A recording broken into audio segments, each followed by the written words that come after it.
Yo, what's up everybody? I'm Akeem Lawanson, and in today's Fix of Entertainment news, what the Batman's official rating means for the upcoming DC film, Matt Damon helped Ben Affleck walk away from his version of the Caped Crusader, and some major Marvel characters got cut from No Way Home.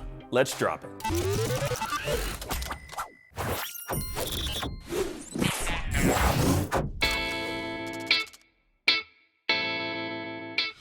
After several trailer drops showcasing a very gritty and tonally different version of The Dark Knight on the big screen, Matt Reeves The Batman finally received its MPA rating, leaving many to question just how hardcore the detective will actually be in this new outing. Now, according to the new bulletin posted by the Classification and Rating Administration, The Batman is officially rated PG-13 for strong, violent, and disturbing content, drug content, strong language, and some suggestive material.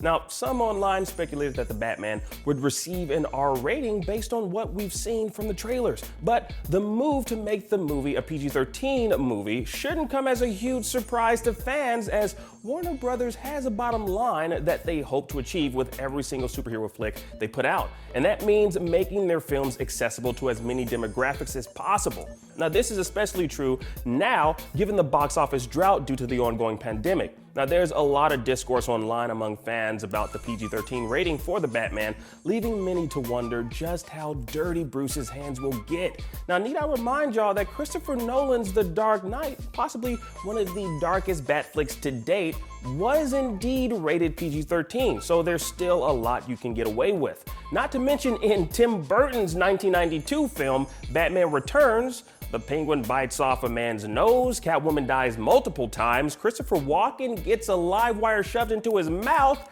and Batman blows up a henchman with sticks of dynamite.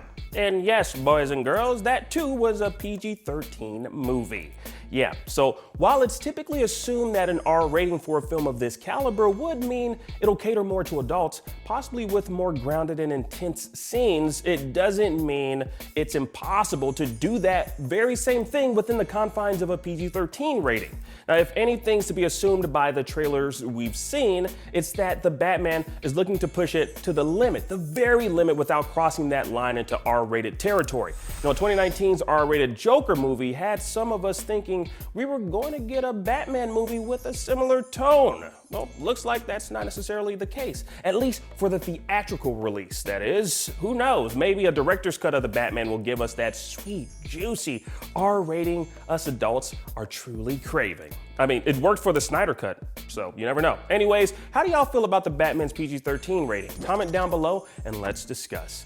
Now, in other Bat news, Ben Affleck opened up about his sheer disdain for playing Batman while on set filming Justice League. Now, speaking with his bestest of buds, Matt Damon, on Entertainment Weekly, he talked about how unhappy he was filming and how Matt Damon actually got him to walk away from the role. Now, Affleck said, quote, "I talked to you, Matt Damon, about it, and you were a principal influence on that decision.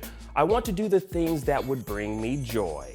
Well, when you think of Batman, the word joy doesn't necessarily come to mind. There's some other ones that do, like pain, grief, despair, pretty much the exact opposite of the word joy. What, has Ben Affleck never read a detective comic? He should know this about Batman, man. Damn. Anyways, finally, SpiderMan No Way Home originally included some big Marvel characters, even bigger than the ones that traverse the multiverse, to turn up. Now, speaking with the Rap, co-screenwriter Chris McKenna revealed that some major Marvel characters were removed from the script, saying that they were big, but almost too big for inclusion. Now, he said, quote, "It always became a balancing act of how do we tell not only a story with all these awesome villains that we know we want to bring into this movie, the classic ones, but also how do we make this still a Tom Holland / Peter Parker story so that he's not completely overshadowed?"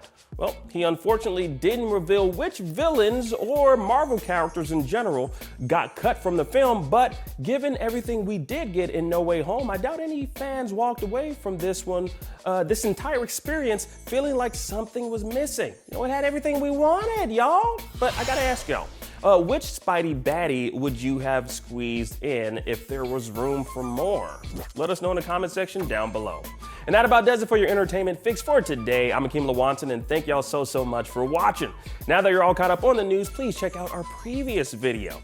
Download the IGN app on all your devices, and for everything else, keep it locked right here on IGN.